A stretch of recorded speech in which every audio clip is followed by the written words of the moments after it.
Following the Brown v. Board of Education case, which ruled segregated schools to be unconstitutional, protests still continued.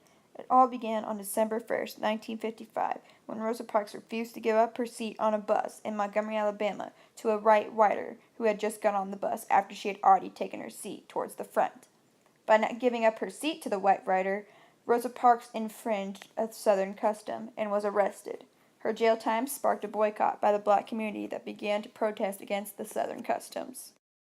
Members of the boycott refused to ride city buses in order to object against segregated seating. News of the boycott began to spread as more and more African American leaders gave their full support.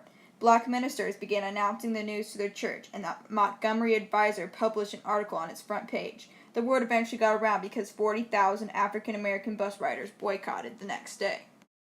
On December 5th, many black leaders convened to form the Montgomery Improvement Associations, or MIA. Martin Luther King Jr., or MLK, the pastor of Dexter Avenue Baptist Church in Montgomery, was elected as the group's president. He chose to keep the boycott going until the city met the association's demands. That same evening, a mass meeting was held, and the entirety of the MIA voted to continue the boycott. MLK spoke to several thousands of people that evening and spoke with true willpower. He told them, "I want it to be known that we're going to work with grim and determination to gain justice on the buses in this city. And we are not wrong. If we are wrong, the Supreme Court of this nation is wrong. If we are wrong, the Constitution of the United States is wrong. If we are wrong, God Almighty is wrong." Although his speeches were persuasive, city commissioners and bus company officials still refused. On December 8th, the MIA released a formal list of demands asking for courteous seating for all, with black seating from the rear and whites from the front, and black bus operators on predominantly black routes. The demands were not met, and blacks remained as they were, and continued to stay off city buses through the end of 1956. African American taxi drivers were charging the same as a bus fare until they were penalized by city officials. The MIA then created a carpool, which grew to about 300 cars. Resistance within the boycott increased when the home of MLK and E.D. Nixon, another black leader, were bombed. MLK calmed the crowd that formed at his house, ensuring them that everything will be okay. In February of 1956, 80 boycott leaders were indicted for making conspiracies that interfered with lawful business. King specifically was convicted on that exact charge and was ordered to pay $500 or serve 386 days in jail. All in all, the boycott was still ongoing.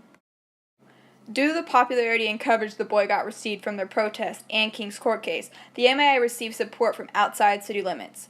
Veteran pacifists visited Montgomery and spoke to King, advising him on how to apply American race relations in a nonviolent way. A foundation in the North called End Friendship was founded in order to raise money for Southern civil rights efforts, which included the bus boycott. Eventually, the accumulation of support became overwhelming because on June 5, 1956, the federal court in Browder v. Gale ruled that bus segregation was unconstitutional. In the following November, the Supreme Court agreed with the ruling of the case and abolished any law requiring segregated seating on a public bus. The MIA decided not to end the boycott until the order to desegregate the buses arrived in Montgomery, Alabama. Due to a loss in court, blacks had to operate without the carpool system for a whole month. On December 20th, the court's ruling was upheld by the Supreme Court, and King called to end the boycott. With the community in agreement, King, along with other black leaders such as E.D. Nixon, Ralph Abernathy, and Glenn Smiley, boarded a desegregated bus the next morning.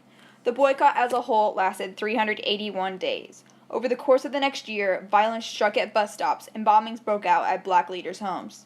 After the word got out that the arrested the bombers were from the Ku Klux Klan, bus-related violence was brought to an end. The Montgomery Bus Boycott was, and still is, remembered as the earliest mass protest pertaining to civil rights in the United States.